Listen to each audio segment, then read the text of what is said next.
의대 증원을 둘러싸고 정부와 의료계 대치가 계속되고 있습니다. 정부가 의료사고 처리 특례법 개정에 속도를 내겠다 이런 입장을 밝힌 상황인데요.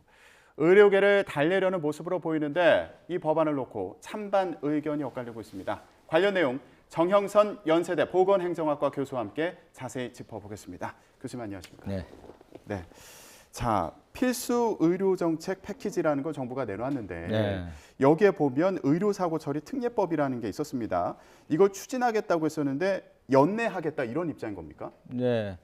원래 이제 네 가지 그 패키지 안에 그 큰 내용과 세부적인 내용들이 들어가 있는데 그 중에 이제 의료인들이 가장 사실상 원하는 부분들이 의료사고에 대한 어떤 특례가 있어야 된다라는 것이었거든요. 이 부분들을 상당히 이제 빠르게 진행을 할 것으로 생각이 됩니다. 어제 그걸 진행하겠다고 공청회도 개최하고 하겠다고 정부가 발표한 걸로 봐서는. 지금 갈등 상황이 쉽게 사그라들지 않는 것과 관련해서 좀 회유책을 내놓은 게 아닌가 이런 생각이 들기도 하는데요. 속도를 내겠다는 입장이에요. 그렇죠. 이제 의사들이 가장 근본 핵심은 의대 증원이고요. 그 의대 증원을 둘러싸고 여러 가지 논의가 있을 때 또 의대 증원이라고 하는 것이 정부는 필수 의료에 대한 어떤 그 필요 조건이다 이렇게 얘기를 하고 있기 때문에 이제 그런 얘기를 할 때 그 필수 의료가 제대로 그쪽이 갖춰지려면 의사들이 각오하려면 의대 증원과 동시에 여러 가지 의사들이 가장 고통스러워하는 것이 불가피한 의료 사고들이 많은데 여기 대해서 여러 가지 처벌을 한다든지 배상을 한다든지 하는 부분이라서 이 부분들에 대해서 이제 주장을 하는 것에 대해서 정부로서는 우리가 이 부분에 대해서 빠른 속도로 하겠다라는 어떤 그 모습을 보여줌으로써 빠른 현장 복귀를 요청하는 뭐 그런 내용으로 받아들이면 될 것 같습니다. 지금 많은 시청자분들이 인터넷으로도 뉴스라이더 시청하고 계신데 의료사고 처리 특례법 내용이 뭔지 이 부분 많이 궁금하실 것 같습니다. 핵심적인 내용을 좀 설명해 주시죠. 여러 가지가 있는데요. 우선은 이제 반의사 불벌 특례라고 해서 그 환자가 피해를 받은 환자가 처벌을 원하지 않으면 그 공소 제기를 하지 않는다. 쉽게 해서 검사가 기소하지 않는다. 이런 것이 하나 있고요. 또 요거는 이제 책임보험에 가입한다라고 하는 그 전제 조건은 있어요. 의사가 가입해 있는 그만큼 이제 기본 한도 보장을 해주는 거죠. 또 하나는 종합보험에 가입해서 그 의료사고에 따른 여러 가지 그 전액을 배상을 해주는 것에 그 의사가 가입하고 있으면 거기에 대해서는 설령 환자가 처벌을 원한다고 할지라도 검사가 기소를 하지 않는다, 공소 제기를 하지 않는다라고 하는 거죠. 그리고 또 한 가지는 이제 여러 가지 그 의료행위 과정에서 사망 사건까지 가더라도 뭐 물론 일정한 전부 다 적용하는 것은 아니나 거기에 대해서 형을 감면한다든지 뭐 이런 여러 가지 그 상당히 그동안에 그 의사들이 원했던 그런 부분들, 즉 의료행위의 불가피성을 인정해주는 그런 쪽으로 정부가 적극적으로 나선 것을 반영한 그런 초안입니다. 보니까. 의사들 수를 늘리면서 이렇게 늘어난 의사들이 필수 의료 분야로 가도록 유인하는 그런 대책으로 마련된 것으로 보이는데 그동안 의료계에서 필수 의료 분야로 의사들이 가지 않는 이유 중에 하나가 기피하는 이유 중에 하나가 소송 부담 때문이다 이런 얘기들도 했었거든요. 그렇죠. 어떤 사례들이 있었습니까? 그러니까 이제 대개 특히 응급의료라든지 고난도 의료들 뭐 이런 산부인과 같은 경우가 대표적인 사례인데요. 소아과들도 상당히 그런 사례들도 많고. 그래서 그런 경우 의료 행위를 하다 보면 뭐 의사들이 과실이 있어서 어떤 사고가 나는 경우도 있고 그 과실이라고 하는 것이 어느 정도의 확률상 나타날 수밖에 없는 그런 것들이 있거든요. 뭐 그런데도 불구하고 이제 의사들의 입장에서 볼 때는 우리가 환자를 구하려고 이렇게 좀 노력을 하다가 생긴 그것에 대해서 우리가 형사 기소를 당하고 처벌을 받고 거기에 따라서 한번 그것이 배상이 들어가면은 의료인으로서는 감당하기 쉽지 않은 그런 비용을 부담을 해야 되고 하는 것에 대해서 상당히 최근에 이제 예를 들어서 2017년, 18년도에 그 이대 목동병원에서 소아들이 사망하는 뭐 그런 것이 있었잖아요. 신생아 사망이. 뭐 거기에 대해서 물론 최종적으로는 무죄 판결이 났지만 그 과정에서 의료인들이 그 소송의 문제라든지 명예라든지 여러 가지 너무나 큰 고통을 받았다라고 예. 하는 사례들이 이제 그런 걸 보여주는 것이죠. 예. 자, 이 대안이 필수 의료 분야를 살릴 수 있는 정책이 될 것인가? 네. 예, 교수님 어떻게 평가하세요? 필수 의료를 살릴 수 있는 대안은 이제 현재로서는 우리나라에 필수 의료에 지금 나타나는 여러 가지 문제들을 근본적으로 해결할 수 있는 방안은 저는 없다고 봐요. 가까운 시일 내에. 예. 그 이유는 필수 의료에 일단 종사하는 의사분들이 절대적으로 그 수가 부족하고 그 필수 의료를 다 대응할 만한 인원이 와 있질 못해요. 그러나 그 현상 자체가 뭐 의사들은 의사들 나름대로 지금 있었던 그런 그 의료 사고라든지 이런 문제도 있거니와 기타 여러 가지 이것들이 있어요. 그래서 필수 의료 분야에 대한 어떤 보상 수준이 다른 비필수 의료에 가서 같은 의과대학을 졸업해서 하는 사람들에 비해서 상대적으로 적다라든지 예. 뭐 여러 가지 요인들, 그다음에 뭐 시간적으로나 자기 생활을 즐기기에도 상당히 어려운 측면 뭐 이런 것들이 이제 복합적으로 작용을 해온 거죠. 근데 그런 문제 때문에 그쪽으로 가줘야 되나? 우리나라의 그 의료 제도의 그 모습은 일단 의과대학을 졸업하고 어떤 분야를 선택하는 것은 개인의 자유고, 또 어떤 분야를 선택했더라도 전문 분야를 바꾸는 것도 개인의 자유거든요. 뭐 그렇기 때문에 그런 자유 속에서 아까 말씀한 여러 보상의 문제 이런 차이가 있는데 필수 의료 쪽으로 본인들이 스스로 가라고 하기도 어렵고 선택의 자유가 있는데 예. 또 그것을 강제할 수 있는 그런 법 체계도 아니고요. 그렇다면 정부로서 할 수 있는 것은 전체적으로 어느 정도 의사들이 공급이 돼야 그나마 할 텐데 그것이 이제 또 의사들은 전체 인원이 늘어나는 걸 또 싫어하고 뭐 이런 것들이 상호 작용을 하다 보니까 그동안에 이제 의대 정원이 줄어진 상태로 오랜 세월이 지나왔어요. 그래서 예. 기본적으로 어느 정도 그 의사들이 공급되는 것이 필요 조건인데 필수 의료에 그 부분들이 쉽게 해결되지는 못하는 상황이기 때문에 예. 어떤 근본적으로 필수 의료라고 하는 것이 지금 상황에서 당장 모든 것을 해결해 줄 사항은 되지 않습니다. 그럼에도 불구하고 여러 가지 그것을 보완하기 위한 그 과도기적으로 그런 안들은 충분히 가능하죠. 그럼 마중물이 되지 않을까? 네. 예, 이 정도로 평가를 하신 것으로 예. 이해가 되는데 내용을 좀 짚어보겠습니다. 앞서서 책임보험과 종합보험을 가입한 경우에 네. 그런 형사처벌이라든가 네. 그리고 민사소송과 관련해서 이제 부담이 덜어질 수 있다고 거죠. 말씀해 주셨잖아요. 어제 관련 기사의 댓글들을 또 쭉 보니까 네. 그런 얘기들이 있더라고요. 결국에 필수 의료 분야를 가려면 그런 보험에 가입을 해야 된다는 건데 예. 아니 필수 의료 분야 안 가면 되는 거 아니냐? 그러면 보험에 가입할 필요도 없는 거 아니냐? 뭐 이런 반응도 있는 것 같습니다. 의사들의 입장에서요. 예. 의료사고라고 하는 것은 꼭 필수 의료 분야에만 생기는 것은 아니거든요. 기타 뭐 미용 성형도 그것을 일정하게 공적 섹터가 지금 관심을 가지는 이유는 그 안에 의료행위라고 하는 것이 있고 그렇기 때문에 또 의사들만 할 수 있도록 이렇게 돼 있잖아요. 거기에 생기는 여러 가지 문제들에 대해서도 이번에 그 안에 보면 미용 성형의 경우도 업무상 과실이라든지 중과실에 따른 상해 이런 것에 대해서 처벌하지 않는 것이 포함되어 있어요. 예. 뭐 이런 부분들이 포함되어 있기 때문에 지금 그러한 의사들의 주장은 아마 세부적인 내용을 정확히 파악하지 않은 상태의 주장이 일부 포함되고 또 그 외에도 의사들이 주장하는 것들을 다 담지는 않고 있죠. 왜냐하면 이제 환자 입장에서 볼 때는 미용 성형 같은 경우 업무상 과실에 의해서 나온 그런 상해 문제에 대해서 처벌을 하지 않도록 심지어는 종합보험에 가입돼 있다고 환자가 원해도 처벌을 아예 기소를 하지 못하게 하는 안은 너무 의사 편향적인 것이다라고 또 주장을 합니다. 그렇기 예. 때문에 이 문제는 지금 현재는 정부로서는 최대한 의사들의 요구를 현재로서 받을 수 있는 부분들을 일단 제시를 한 거죠. 아마 이것이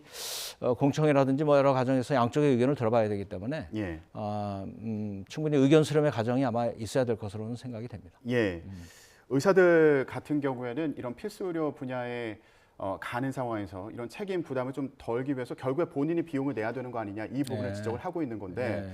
교수님 설명을 들어보면 하지만 또 의사들의 주장을 받아들여서 그 범위를 적용 범위를 성형이나 미용까지 넓힌 부분도 있고 있어요. 예. 네, 또 환자들 입장에서도 의견이 반영되지 않은 부분이 그렇죠. 있기 때문에 이거 좀 조절해 가야 된다 네. 이런 말씀으로 이해가 되는데 환자단체와 시민단체 같은 경우에는 이 특례법을 반발하고 있습니다. 그렇죠.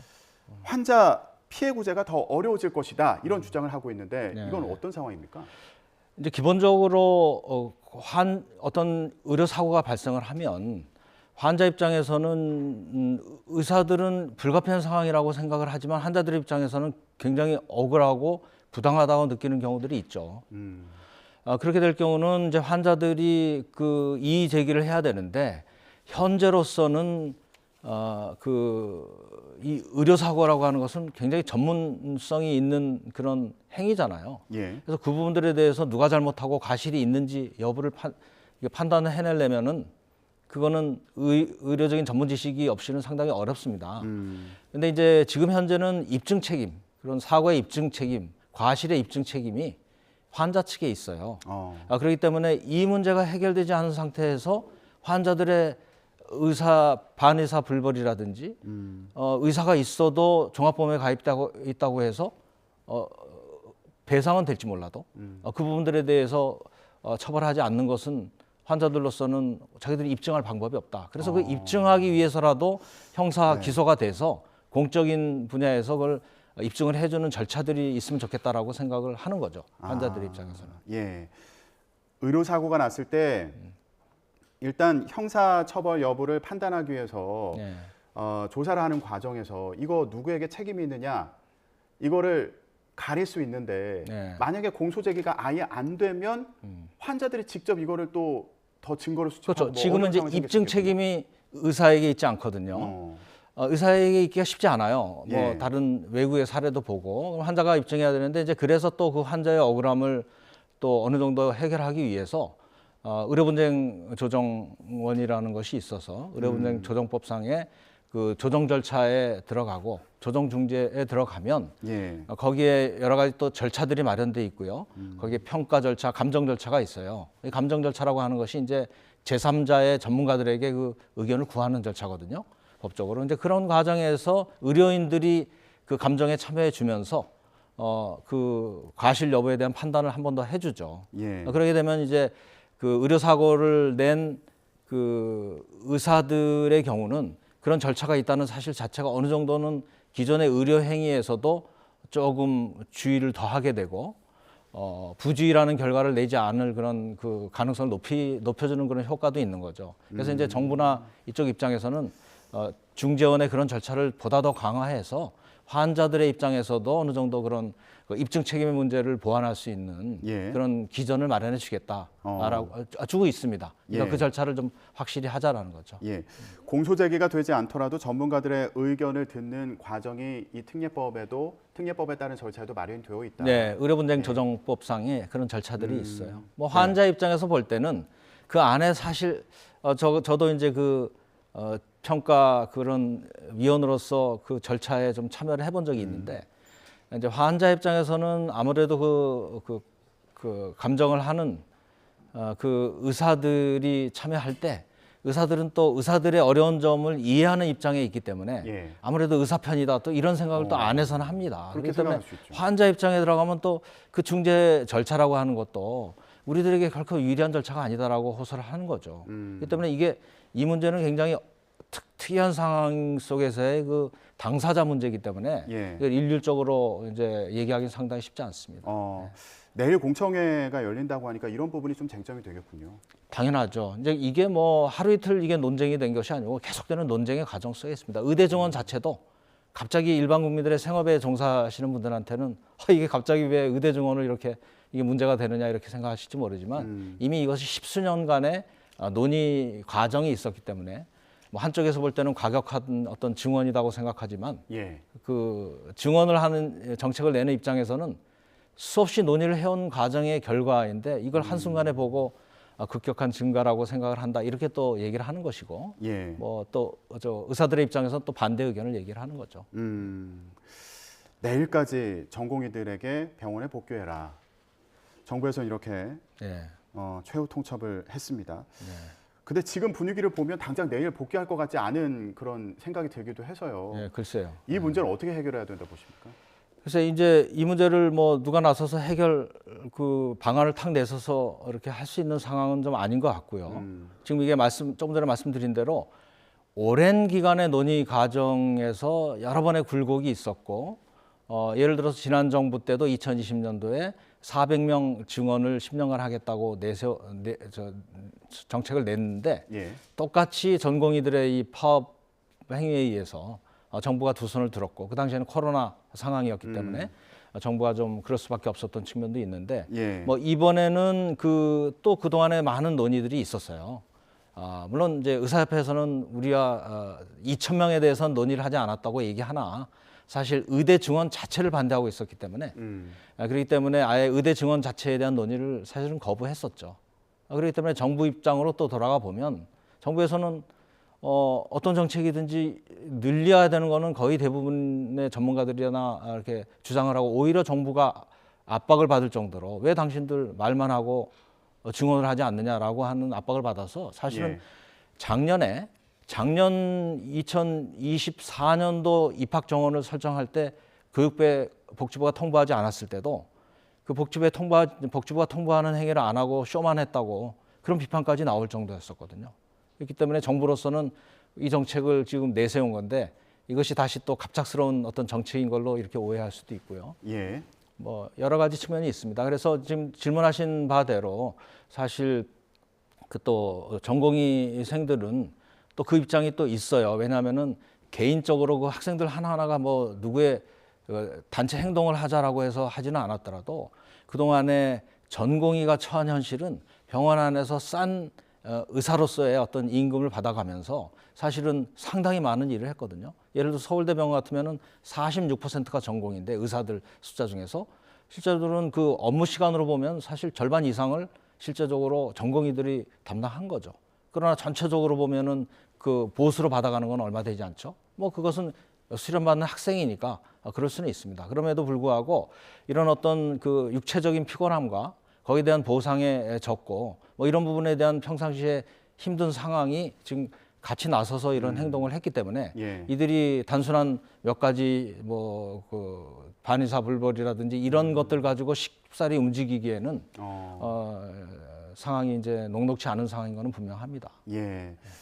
지금 의대 정원을 늘리는 문제와 관련해서 정부와 의료계 갈등 상황이 뭐 하나의 요인으로 지금 발생한 게 아니다. 네. 예, 이런 말씀 해주셨는데 의료사고 처리 특례법에 대해서 저희가 오늘 얘기를 나눴는데 이게 뭐 유일한 해법이 될 걸로 보진 않는다. 다만 협의 과정에서 어떤 역할을 할지는 좀 더 지켜봐야겠습니다. 예, 오늘 말씀 여기까지 듣겠습니다. 지금까지 정형선 연세대 보건행정학과 교수와 함께 얘기 나눠봤습니다. 말씀 고맙습니다. 네.